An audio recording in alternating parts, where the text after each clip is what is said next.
天の父なる神様、あなたの皆を心から賛美いたします。 Allah Bapa di surga, あなたのご降誕を心から感謝し、皆を称えます。 terima kasih Tuhan atas kehadiran di tempat ini. あなたは私たちのためにこの世においでくださいました。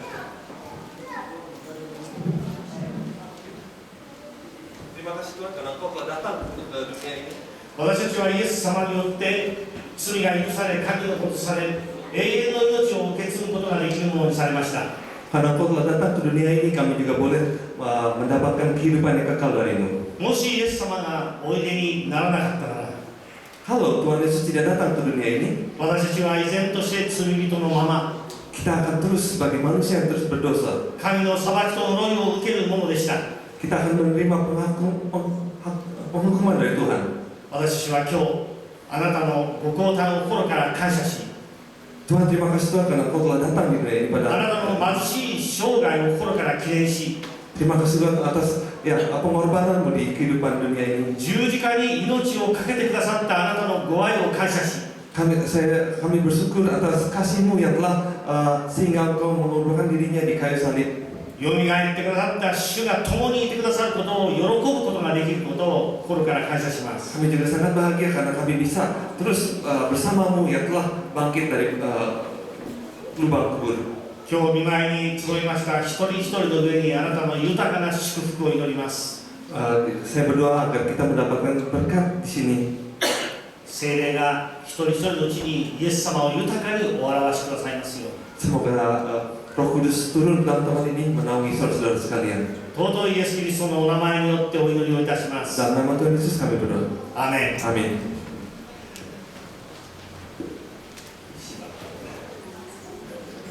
皆様どうぞお座りください。 Silakan dulu.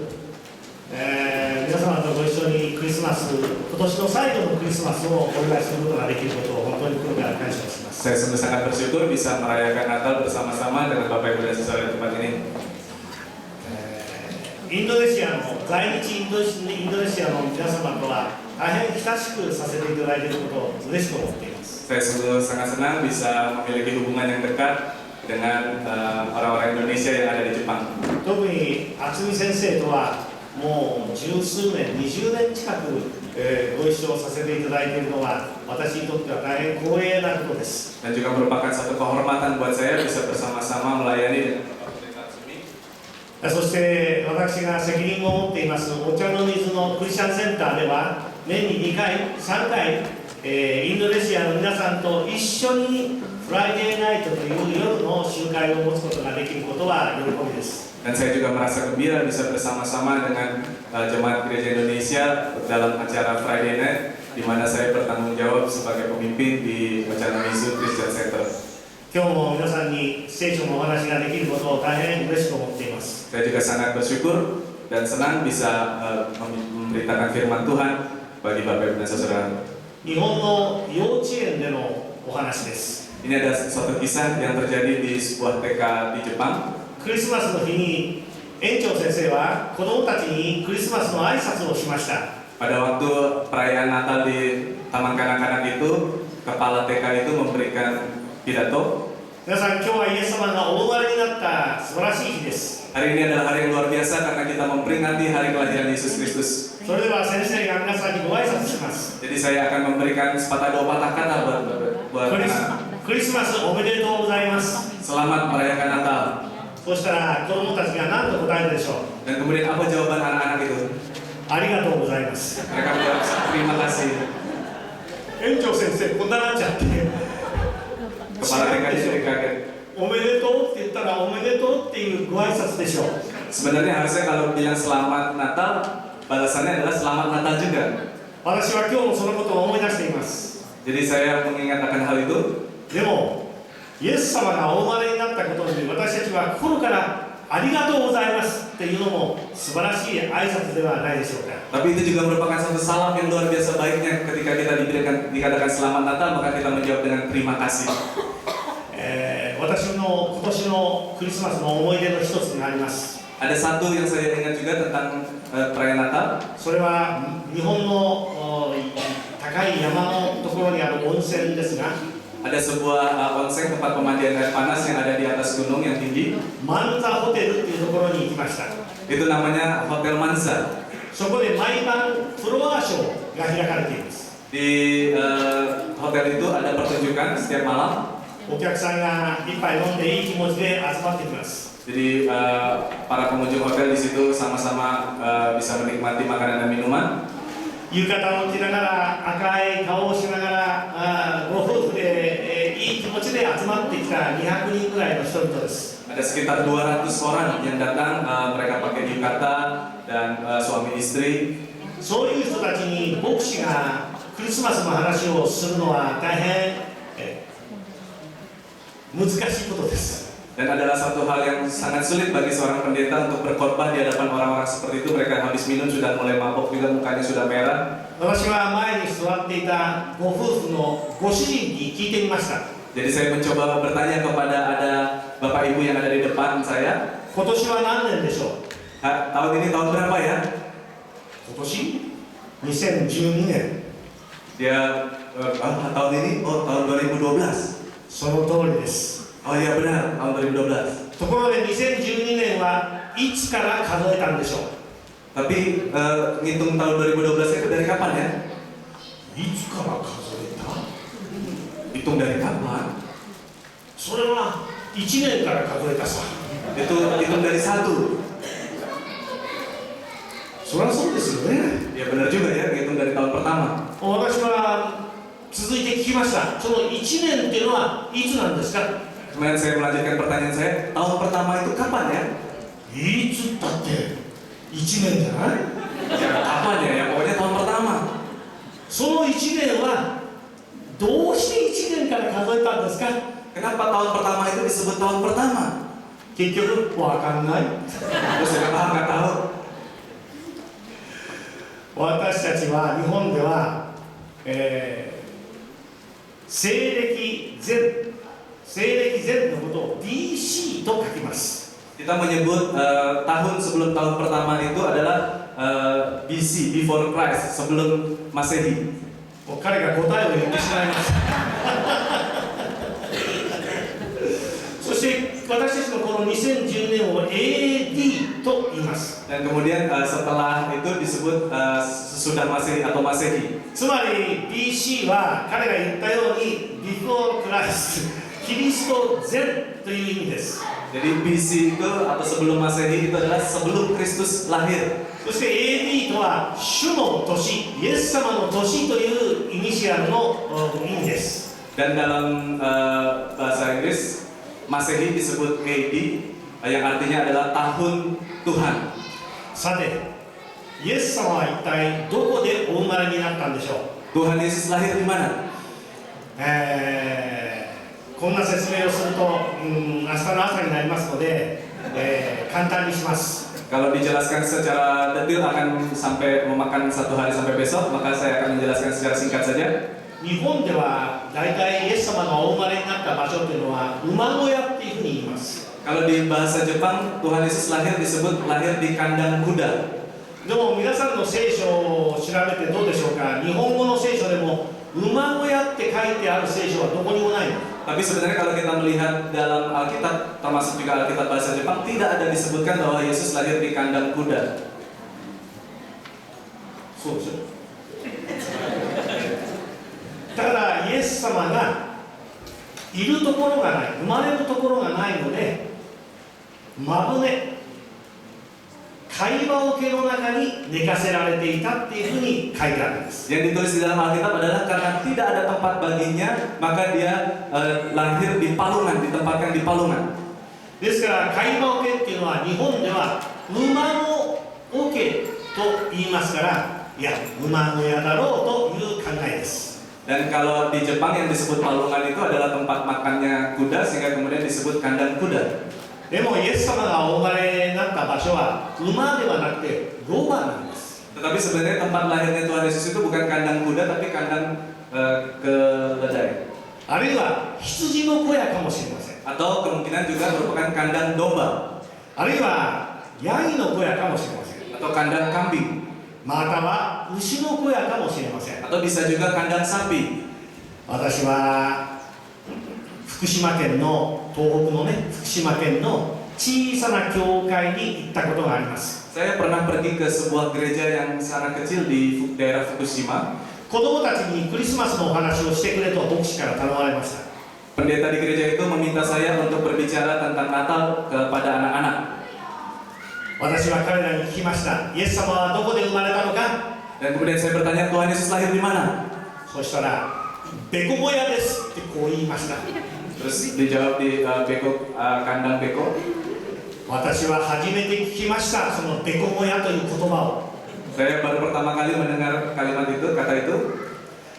私はびっくりしてその子供に聞きました。 Dan kemudian saya kaget dan saya bertanya kepada anak itu. ベコ小屋っていうのはどんな小屋だ。 Saya tanya, beko goya itu kandang yang seperti apa? そうするとその坊やは私にこう言いました。 Kemudian anak itu berkata kepada saya, アンレ先生、ベコ小屋っていうのは住んでえのか。 dengan bahasa Fukushima mengatakan, wow, Bapak Pendeta tidak tahu ya artinya.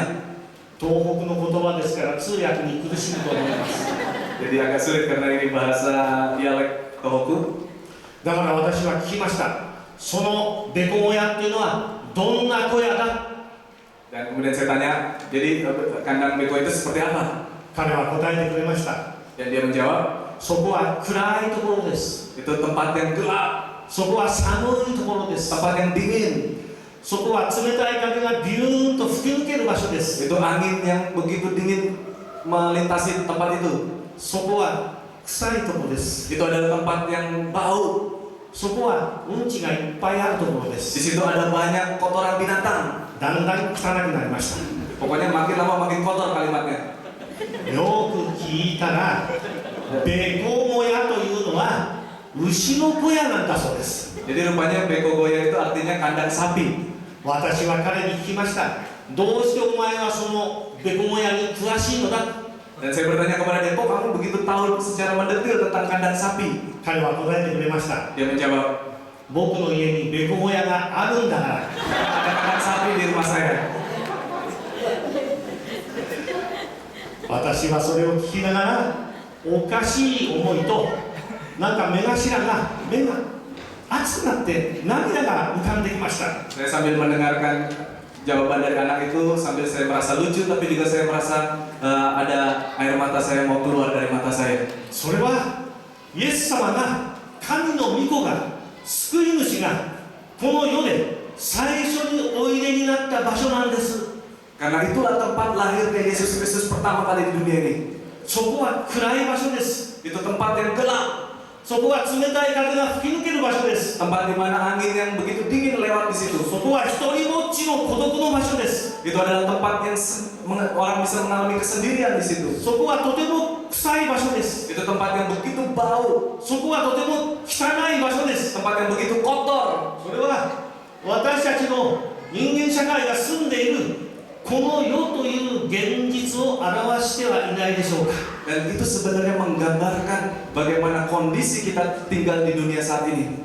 イエス様が進んでこの世においでになった場所は実はそういう場所です。 Tempat di mana Yesus mau lahir, mau datang ke dunia ini adalah tempat yang seperti itu. それはなんと私たちが生きている現実の象徴をしています。 Itu artinya melambangkan bahwa Yesus mau datang ke tempat di mana kita hidup berada saat ini. 時には私たちには一人で真っ暗闇で誰も助けがないようなそんな小屋にポツンといるようなこともあるかもしれない。 Kadang-kadang kita pun juga mengalami kondisi seperti itu, ya. Kita merasa sendirian, tidak ada orang-orang yang di sekeliling kita yang ada di dekat kita ataupun mengerti kita. 時には人間関係の汚さ、そしてまた偽り、ごまかし、そして自己中心、そんなような小屋の中にポツンと置かれることもあるかもしれない。 Kita seringkali juga merasa berada di tengah sendirian di tengah-tengah dunia yang begitu banyak pemalsuan, penipuan, dan juga kejahatan.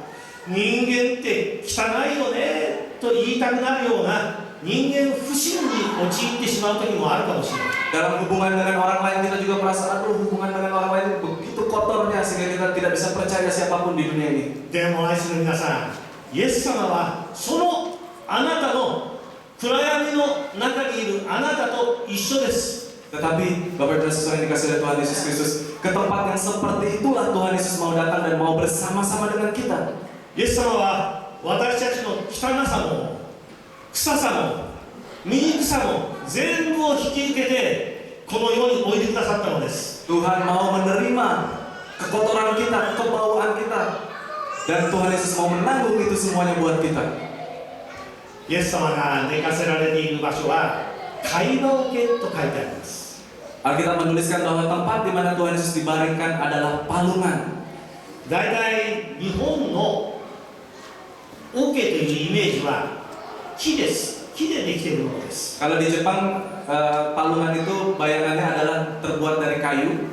日本では木の文化と言ってもいいかもしれません。 Karena di Jepang ini bisa disebut budaya kayu. ところがイエス様がお生まれになった中近東は石の文化なんです。 Tetapi tempat Tuhan Yesus lahir yaitu daerah Asia Tengah itu adalah daerah sebagian besar menggunakan batu. その会話桶は私はその会話桶という桶を教えてもらいました。 Jadi saya dikasih tahu mengenai palungan tempat Tuhan Yesus lahir itu. 石をくり抜いたものなんです。 Jadi itu adalah dari batu yang kemudian diberikan bolongan, itulah dijadikan palungan. それは硬い石でできています。 Jadi itu adalah tempat yang sangat keras, ゴツゴツした石でできています。 terbuat dari batu yang begitu besar, それは冷たい石です。 batu yang dingin. 皆さん、そこにイエス様がお入りになったのです。 Jadi Tuhan Yesus masuk di situ. それは私たちの心という会話桶と同じじゃないでしょうか。 Jadi itu sama seperti hati kita. 時には私の心は硬くなる時もある。 Seringkali ada waktu di mana hati kita menjadi begitu keras seperti batu. 時には私の心は冷たくなる時がある。 Ada kalanya hati kita juga menjadi begitu dingin. 時には私の心は自己中心でわがままで頑固になる時がある。 Ada juga waktu di mana hati kita menjadi begitu egois. そんな心の中に、そんな会話桶であるあなたの中にイエス様が喜んでお入りくださるのがクリスマスなんです。 Seperti Tuhan Yesus sudah mau datang di batu yang seperti itu, artinya Tuhan Yesus juga mau datang ke hati Bapak Ibu dan Saudara yang seperti itu. Itulah arti Natal. だからパウロという人はこう言いました。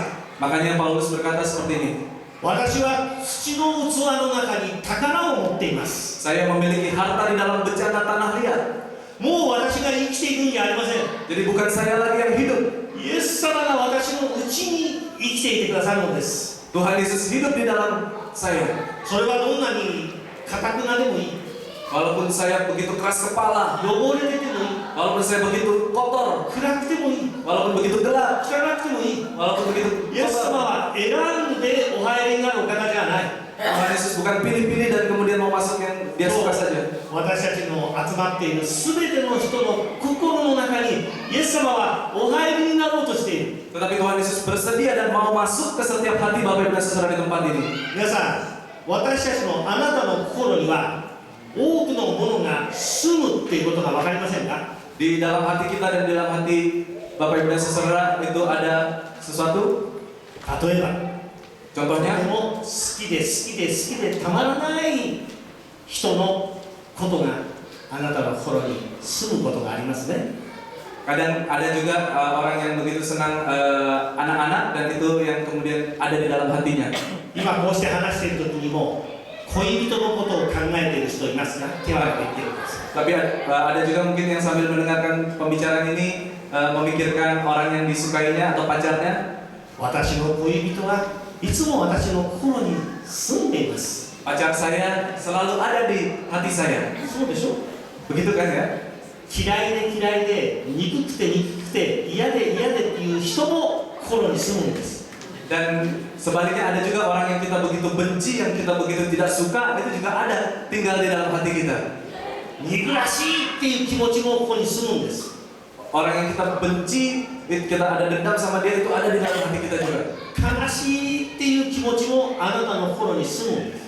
Begitu juga perasaan sedih itu juga tinggal di dalam hati kita. でもパウロは言いました。 Tetapi Paulus berkata, イエス様が私のうちに住んでいてくださる。 Tuhan Yesus tinggal di dalam hati saya. 今日いろいろな人々がいろいろな物事が私の心に住むけども、イエス様が私の心の中心に住んでくださる。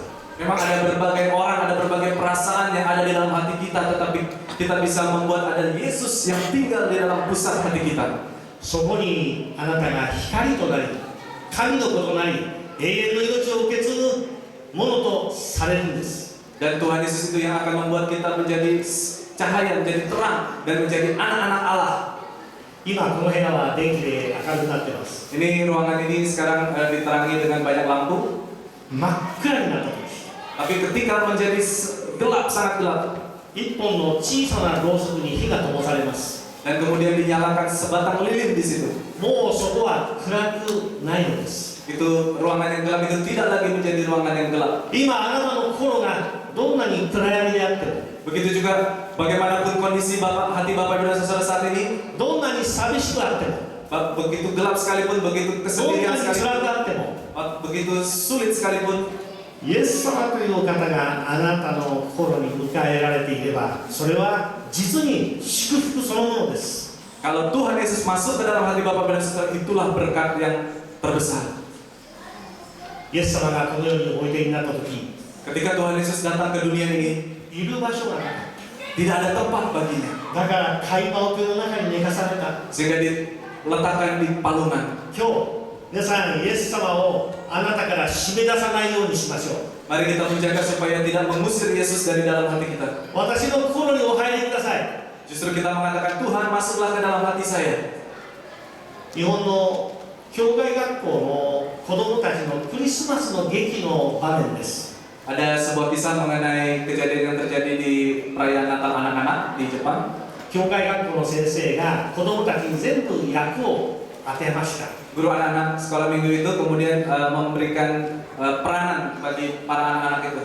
ヨセフさんの役、 Ada yang jadi Yusuf, マリアの役、 ada yang jadi Maria. その子供たちの中に一人だけ知的障害っていうか知恵遅れの子供がいたんです。 Tapi di antara anak-anak itu ada satu anak yang mentalnya agak terlambat, IQ-nya agak rendah. でも先生はその子供にも役を与えようと思いました。 Tetapi guru sekolah minggu ini tetap mau memberikan peranan bagi anak itu. ミノル君いらっしゃい。 Namanya Minoru, jadi dia panggil Minoru di sini. ミノル君はこのクリスマスの劇に宿屋の主人になってちょうだい。 Jadi dia mengatakan, Minoru kamu jadi pemilik penginapan ya.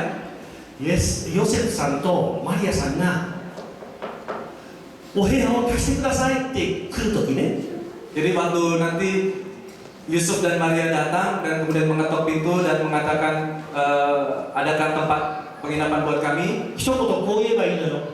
Jadi Minoru bisa mengatakan satu kalimat saja, satu kata saja. ダメです、ダメです、お部屋は満員です。 Hanya mengatakan tidak boleh, tidak bisa, ruangan sudah penuh. ミノル君は本番が来るまでその言葉を忘れないように毎日ダメです、ダメです、お部屋は満員です、ダメです、お部屋は満員です。 Jadi supaya tidak lupa maka Minoru ini terus berusaha menghafalkan kalimat itu, mengatakan terus tidak bisa, ruangannya sudah penuh. トイレに入ってもダメです、ダメです、お部屋は満員です。お風呂に入ってもお部屋はダメです、お部屋は満員です。 Bahkan ketika masuk WC, ketika masuk kamar mandi juga terus menghafalkan kalimat itu. お母さんとても心配になっちゃいました。 Bahkan sampai ibunya merasa khawatir.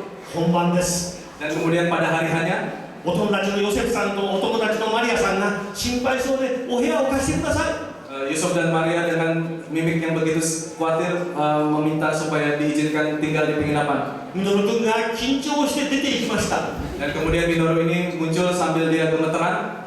ダメです、ダメです、お部屋は満員です。でもね、僕の部屋は空いてます。 Minoru berkata, tidak bisa, tidak boleh, tidak bisa karena ruangan sudah penuh. Tapi kamar saya masih kosong. 今日イエス様はあなたの部屋に入りたい。